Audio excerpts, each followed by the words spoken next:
Controversy తీసుకొచ్చారు. I'm objecting to that. I'm not accepting that. You have to withdraw.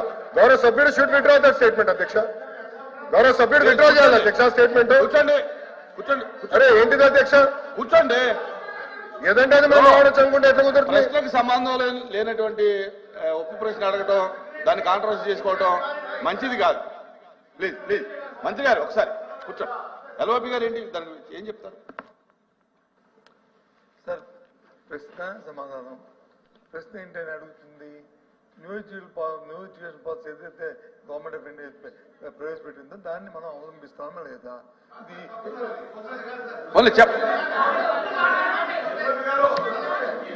నీకు ఒప్పుకొని తెలుసు boss అంటే విని విను ఎందుకంటే ఎందుకు విను ఎందుకంటే ఎందుకు ఆయనకి చైర్ వచ్చి వారికి సమాధానం ఇచ్చిన తర్వాత క్వశ్చన్ ఇప్పుడు ఆయన చెప్పిందికి వస్తాను. ఆ ప్రశ్నతో సంబంధం లేకుండా ఆయన కొత్తగా ఒక విషయాన్ని లేవనెత్తాడు. అది సంబంధిత కాదని చైర్ చెప్పినా సరిపోయేది. లేదు మంత్రి గారు వచ్చి దాని సమాధానం చెప్పి ఇప్పుడు చేస్తారు. అది ఈ సంవత్సరం కాదు, గత ప్రభుత్వంలోనే ఎడ్యుకేషన్ పాలసీని తీసుకోవాలి. గవర్నమెంట్ ఆఫ్ ఇండియా ఇంట్రడ్యూస్ చేసింది. దాన్ని అవలంబించడానికి రాష్ట్రాలకు వచ్చి అవకాశాలు ఇచ్చింది.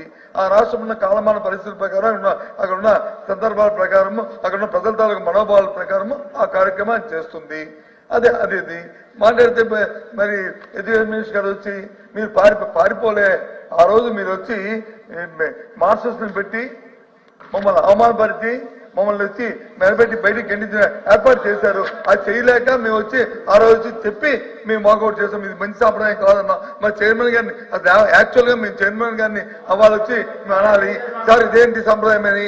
అయినా సబ్ మీద ఉన్న గౌరవంతో సబ్ మీద ఉన్న గౌరవంతో వచ్చి ఆ రోజు మేము బయటికి వెళ్ళాం. సబ్ మీద ఉన్న గౌరవంతో మేము వెళ్ళాం.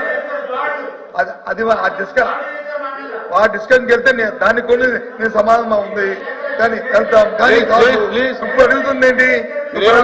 దేవుడు ఎడ్యుకేషన్ మినిస్టర్ చెప్తుంది దేవుడి గురించి, మతాల గురించి చెప్తాను. అన్ని మతాలు ఈ భారతదేశం అందరూ లౌకికవాదులు, అందరూ సమానం. హిందూ కావాలి, ముస్లిం కావాలి, క్రిస్టియన్ కావాలి, సిక్కు కావాలి, అందరూ కావాలి. దాంట్లో ఎవరికి ఏ విధమైన సందేహం లేదు, ఎవరికి ఏ విధమైన అందులో దురభిప్రాయం లేదు, ఏ విధమైన ఆలోచన లేదు. అందరూ దానికి సంబంధించి ఉండండి. మీరు వైషుడ్ ఏమనుకున్నారు? సెన్సిటివ్ చెప్పారు. గవర్నమెంట్ ఉన్నప్పుడు మనం ఈ సభలో వారు గౌరవంగా ఉండాలి, మనము గౌరవంగా ఉండాలి. దయచేసి అపార్థం చేసుకోకండి. అందరూ మన గౌరవాలు మనం పెంచుకునే సభ ఇది. ఒకరి పోటీలకు వచ్చింది కాదు. ఇక్కడ లోకేష్ గారికి రవీంద్ర బాబు గారికి ఉన్న ఇద్దరికి ఉన్న పరస్పర వైరుధ్యం కాదు. ఇది వైరుధ్యం కాదు. మీ అభిప్రాయం మీది, ఆయన అభిప్రాయం ఆయనది, ప్రభుత్వం దాని విధానంలో ప్రభుత్వాన్ని అవన్నీ చేసుకోవాలి. దయచేసి సమయం పాటించండి. ఆయన అడుగుతుంది న్యూ ఎడ్యుకేషన్ పాలసీ సిస్టమ్ని మీరు అమలు జరుపుతున్నారా లేదా?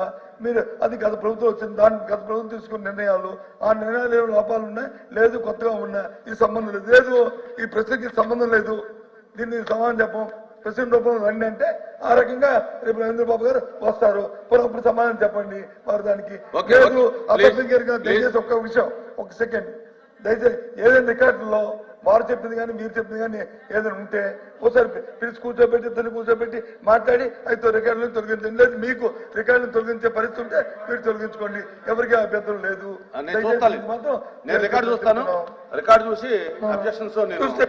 థ్యాంక్ యూ అధ్యక్ష. రికార్డ్ చేసి తొలగించండి అని ఎల్ఓపి గారు చెప్పినందుకు హృదయపూర్వక ధన్యవాదములు అధ్యక్ష. ప్లీజ్ సార్ కూర్చోండి, చెప్పనివ్వండి మంత్రి గారిని. కూర్చోండి. అరే ఈ మంత్రి గారు మాట్లాడుతుంటే ముఖ్యమైన విషయాలన్నీ మెంబర్స్ తెలగండి, ఇది బాగుండదండి, ఇది కరెక్ట్ కాదు. కూర్చోండి. గౌరవ సభ్యులు మీరు అడగండి, తర్వాత మళ్ళీ కావాలి క్లారిఫికేషన్. చాలా వలస చెప్పిన తర్వాత మాట విక్రాంత్ గారు, లక్ష్మణ్ రావు గారు మాడుతూ మోడల్ ప్రైమరీ స్కూల్ మంచి విధానం అని చెప్పినందుకు హృదయపూర్వక ధన్యవాదాలు అధ్యక్ష. నేను చాలా స్పష్టంగా చెప్పదలుచుకుంది, పాదయాత్ర చేసినప్పుడు కూడా ఉపాధ్యాయులు నన్ను కలిశారు. జియో 117 గురించి నాకు చెప్పారు. తల్లిదండ్రులు కూడా ఆనాడు కలిశారు. వాళ్ళు ఎదుర్కొంటున్న సమస్యల పైన క్లియర్గా నాకు చెప్తాం జరిగింది అధ్యక్ష. గౌరవ సభ్యులకు ప్రశ్న అడిగారు అధ్యక్ష, జియో 117 ఎందుకు మీరు విత్డ్రా చేస్తున్నారు, కారణం ఏంటి అని గౌరవ సభ్యులు అడిగారు అధ్యక్ష. దానికి ప్రధానమైన కారణం జియో 117 అమలు వల్ల ఫస్ట్ టు 10th గ్రేడ్, నేను ఫస్ట్ టు 10th గ్రేడ్ గురించి మాట్లాడుతున్నా, 10,49,596 మంది విద్యార్థులు ప్రభుత్వ పాఠశాలలకి దూరం అయ్యారు. అది ఫస్ట్ పాయింట్. రెండోది, ఫ్రాగ్మెంటేషన్ ఆఫ్ స్కూల్ వల్ల 10 పిల్లల కన్నా తక్కువ ఉన్న పాఠశాలలు 21-22లో 1215 ఉంటే అది 5,312కి పెరిగినాయి. అంటే 4 రెట్లు ఎక్కువ పెరిగినాయి.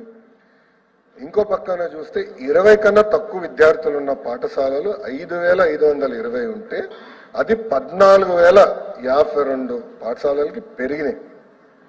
అంటే ఇది మీరు చూస్తే సింగిల్ టీచర్ నుంచి నేను ఫస్ట్ క్వశ్చన్ సమాధానం ఇచ్చాను. 12,512 పాఠశాలలు సింగిల్ టీచర్ పాఠశాలల వల్ల ఉన్నాయి. అందుకే ఆనాడు నేను మేనిఫెస్టోలో పెట్టలేదు, కానీ నేను అష్యూరెన్స్ ఇచ్చాను అధ్యక్ష. పాదయాత్రలో నేను అష్యూరెన్స్ ఇచ్చా కనుకనే నేను చాలా స్పష్టంగా జియో 117కి ప్రత్యామ్నాయం తీసుకొస్తామని చెప్తాం జరిగింది. దాంట్లో భాగంగా కూటమి ప్రభుత్వాన్ని ప్రజలు ఆశీర్వదించారు, దీవించారు, 164 స్థానాలకు గెలిపించారు. ఇది ఆ ప్రత్యామ్నాయం మేము తీసుకొస్తున్నాం. దాంట్లో భాగంగా నేను చాలా స్పష్టంగా గౌరవ సభ్యులు చెప్పాల్సింది 2-3 విషయాలు. ఒకటి, ఒక్క స్కూల్ కూడా ముయ్యద్దు అనేది ఫస్ట్ డైరెక్షన్. ఒక్క స్కూల్ కూడా ముయ్యకూడదు, అది ఫస్ట్ డైరెక్షన్. రెండోది నేనేమన్నానంటే లోకల్ కండిషన్స్ బట్టి ప్రజాప్రతినిధుల్ని, స్కూల్ మేనేజ్మెంట్ కమిటీని, తల్లిదండ్రులు అందరినీ భాగస్వామ్యం చేసి ఉన్న ప్రభుత్వ పాఠశాలల్లో ఇది అడ్మిషన్స్ ఎలా పెంచాలి దానిపైన మనందరం కలిసికట్టుగా శ్రద్ధ పెట్టాలి అని గౌరవ సభ్యులు అందరినీ కోరటం జరిగింది. మీరు ఈరోజు చూస్తే మోడల్ ప్రైమరీ స్కూల్కి వచ్చే గల 60 మంది విద్యార్థులు ఉంటే 1 క్లాస్ 1 టీచర్ అందిస్తున్నాం. గౌరవ సభ్యులు చెప్పినట్లు ఇప్పటికే ఆ ఎక్సర్సైజ్ ఒక లెవెల్ వరకు వచ్చింది. సుమారుగా మా అంచనా ప్రకారం ఒక 7,000 నుంచి 8,000 పాఠశాలలు మోడల్ ప్రైమరీ స్కూల్ తీసుకుంటారు. 1 క్లాస్ 1 టీచర్ అందించగలుగుతాం. గౌరవ వైకాపా సభ్యుడు పాలవలస విక్రాంత్ గారు చెప్తూ ఒక విషయం మాకు కోరారు. ప్రతి పంచాయతీకి మోడల్ ప్రైమరీ స్కూల్ ఉంటే బాగుంటుంది, పిల్లలకి లింక్ పెట్టుకోకుండా అన్ని పంచాయతీలకి ఇస్తే బాగుంటుందని కోరారు. నేను అనుకునేది ఏంటంటే కొన్ని పంచాయతీలో 5 పిల్లలు, 6, 7 పిల్లలు ఉన్నారు. అక్కడ క్లాస్కి ఒకరిని ఇవ్వలేము, అంత స్టాఫ్ మా దగ్గర లేదు ఉన్న పరిస్థితుల్లో. రెండో విడత అంటే ఇప్పుడు రిఫార్మ్స్ అన్ని, సంస్కరణలన్నీ జూన్ కల్లా పూర్తి చేస్తాం. దీంట్లో ఒక 7 నుంచి 8,000 ప్రజల సహకారంతో 9,000 అయినా ఆశీర్వాదం అవసరంలా అన్ని పాఠశాలలు ఒక ఇయర్ అవుతాయి.